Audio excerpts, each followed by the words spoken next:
एक समय की बात है जब यूरोप पर एक उबाल था। यह 20वीं सदी की शुरुआत का समय था। यूरोप में अलग अलग देशों में अपनी ताकत, संपत्ति और संस्कृति के प्रति गर्व की भावना अपने चरम पर थी। फ्रांस, जर्मनी, ब्रिटेन, रूस और ऑस्ट्रिया हंगरी जैसी बड़ी ताकतें अपने साम्राज्य और प्रभाव को बढ़ाने की होड़ में लगी हुई थी। हर देश अपनी सेना को मजबूत बनाने, नए हथियार विकसित करने और अपने नागरिकों को युद्ध के लिए प्रेरित करने में जुटा हुआ था। लेकिन इस शांत दिखने वाली सतह के नीचे एक बड़ा संघर्ष पनप रहा था। हर कोई जानता था कि यह शांति बहुत लंबे समय तक नहीं टिकेगी। राष्ट्रवाद, साम्राज्यवाद और सैन्यवाद की यह खिचड़ी पक रही थी और उसमें बस एक चिंगारी की कमी थी। प्रस्तावना सुनकर तो आप समझ ही गए होंगे कि आज हम किस विषय में बात करने वाले हैं। जी हाँ दोस्तों, आज हम फर्स्ट वर्ल्ड वॉर के बारे में बात करने वाले हैं। तो बने रहिए हमारे साथ वीडियो के अंत तक। स्वागत है आप सभी का हमारे YouTube चैनल संपूर्ण इतिहास में, और मैं हूँ आपका दोस्त साहिल बुंदेलखंड से। 28 जून 1914 का दिन था। आर्कड्यूक फ्रांज फर्डिनेंड, जो ऑस्ट्रिया हंगरी के युवराज थे, अपनी पत्नी सोफी के साथ सर्बिया के साराजेवो शहर के दौरे पर थे। उनके इस दौरे का उद्देश्य दोनों देशों के बीच के तनाव को कम करना था। लेकिन इस दौरे के दौरान एक युवा सर्बियाई राष्ट्रवादी गैव्रिलो प्रिंसिप ने उन पर गोली चला दी, जिससे उनकी और उनकी पत्नी की मृत्यु हो गई। यह घटना इतिहास के पन्नों में एक महत्वपूर्ण मोड़ बन गई। ऑस्ट्रिया हंगरी के सम्राट ने इसे सर्बिया के खिलाफ युद्ध की घोषणा के लिए एक उचित कारण माना, और यह वह चिंगारी थी जिसने पूरे यूरोप को आग में ढकेल दिया। जैसे ही ऑस्ट्रिया हंगरी ने सर्बिया पर हमला किया, उसके मित्र देश और विरोधी देश एक के बाद एक इस संघर्ष में शामिल होते गए। जर्मनी, जो ऑस्ट्रिया हंगरी का घनिष्ठ मित्र था, तुरंत उसका समर्थन करने के लिए आगे आया। दूसरी ओर रूस ने सर्बिया का पक्ष लिया, क्योंकि सर्बियाई लोग और रूसी लोग दोनों ही स्लाविक जाति से संबंधित थे। ब्रिटेन और फ्रांस, जो रूस के साथ त्रिपक्षीय संधि में बंधे हुए थे, जर्मनी के खिलाफ युद्ध में कूद पड़े। इस प्रकार यूरोप के अधिकांश देश दो समूहों में बंट गए। मित्र राष्ट्र यानी कि एलाइड पावर्स और केंद्रीय शक्तियां यानी कि सेंट्रल पावर्स।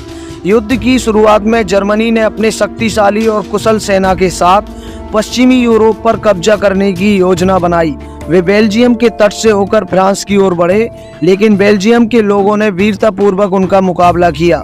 हालांकि जर्मन सेना पेरिस के काफी करीब पहुंच गई थी। फ्रांस और ब्रिटेन ने मिलकर पेरिस की रक्षा की और युद्ध खाइयों यानी कि ट्रांचेस में तब्दील हो गया। यूरोप के मैदान अब युद्ध के मैदान में तब्दील हो गए थे। पश्चिमी मोर्चे यानी कि वेस्टर्न फ्रंट पर खाइयां खोदी गईं, जहां सैनिकों को लंबे समय तक गहरे गड्ढों में रहकर लड़ना पड़ा।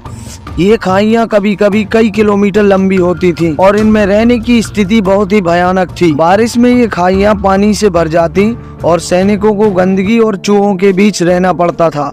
खाइयों के बीच का इलाका नो मैंस लैंड कहलाता था, जहां पर लगातार गोलाबारी होती रहती थी। कोई भी सैनिक अगर उस क्षेत्र में जाने की कोशिश करता तो वह गोलियों या बारूदी सुरंगों का शिकार हो जाता था। पूर्वी मोर्चे पर युद्ध अधिक गतिशील था। रूस ने जर्मनी और ऑस्ट्रिया हंगरी के खिलाफ अपने सैनिकों को भेजा, लेकिन उन्हें कई बार हार का सामना करना पड़ा। रूस की सेना बड़ी थी, लेकिन उसमें संसाधनों की कमी और संगठन की कमी थी। दूसरी ओर जर्मनी और ऑस्ट्रिया हंगरी ने रूस को पूर्वी यूरोप में पीछे ढकेल दिया। युद्ध केवल जमीन पर ही नहीं बल्कि समुद्र पर भी हो रहा था। ब्रिटिश नौसेना ने जर्मनी की समुद्री आपूर्ति को काटने के लिए एक समुद्री नाकाबंदी की, जिससे जर्मनी के लोगों को भोजन और अन्य आवश्यक वस्तुओं की भारी कमी का सामना करना पड़ा। जवाब में जर्मनी ने अपनी पनडुब्बियों का इस्तेमाल करते हुए ब्रिटिश और अमेरिकी जहाज़ों पर हमला किया।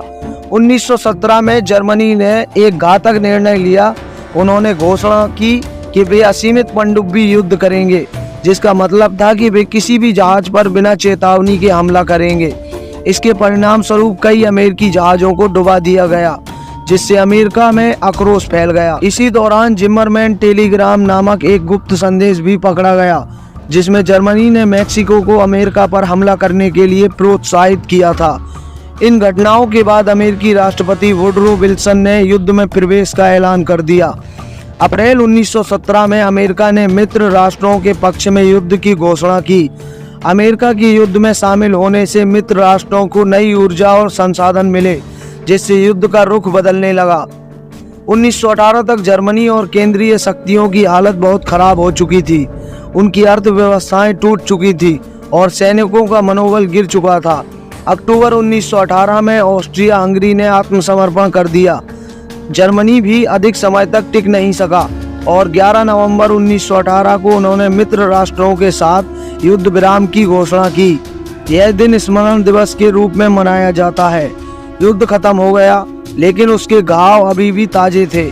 28 जून 1919 को वर्साय की संधि पर हस्ताक्षर किए गए। इस संधि ने जर्मनी पर भारी दंड और प्रतिबंध लगाए। जर्मनी को अपनी जमीनें गंवानी पड़ी, उसकी सेना को कम करना पड़ा और युद्ध के लिए पूरी तरह जिम्मेदार ठहराया गया। इस संधि ने जर्मनी में गहरी नाराजगी और असंतोष पैदा किया, जिसने बाद में द्वितीय विश्व युद्ध का मार्ग प्रशस्त किया। प्रथम विश्व युद्ध ने विश्व के हर कोने को प्रभावित किया। इस युद्ध में लगभग 1.5 करोड़ लोग मारे गए और कई शहर और गांव पूरी तरह से तबाह हो गए। युद्ध के बाद में यूरोप के कई देशों में राजनीतिक अस्थिरता फैल गई। रूस में बोल्शेविक क्रांति हुई, जिससे सोवियत संघ का उदय हुआ। ऑस्ट्रिया हंगरी, ऑटोमन साम्राज्य और जर्मनी के साम्राज्य बिखर गए। इस युद्ध ने तकनीकी और वैज्ञानिक विकास को भी प्रेरित किया, लेकिन इसका सबसे बड़ा प्रभाव मानव समाज पर पड़ा। लाखों सैनिक और नागरिक इस युद्ध में मारे गए और जिन लोगों ने इसे जीवित देखा, उनके जीवन में हमेशा के लिए अंधकार छा गया। प्रथम विश्व युद्ध एक चेतावनी की तरह था कि किस तरह ताकत, सत्ता और राष्ट्रवाद की अंधी दौड़ मानवता को विनाश की कगार पर ले जा सकती है। यह एक कहानी है जिसने इतिहास के पन्नों पर अपने गहरे निशान छोड़े हैं और हमें याद दिलाती है कि शांति और समझौता ही एक स्थायी समाधान हो सकता है। दोस्तों, उम्मीद है कि वीडियो आपको पसंद आई होगी। अगर वीडियो आपको पसंद आई है तो कृपया हमारे चैनल को सब्सक्राइब करें और बेल आइकॉन को भी प्रेस करें। हम जल्दी हाजिर होंगे किसी अन्य महत्वपूर्ण वीडियो के साथ। तब तक के लिए धन्यवाद।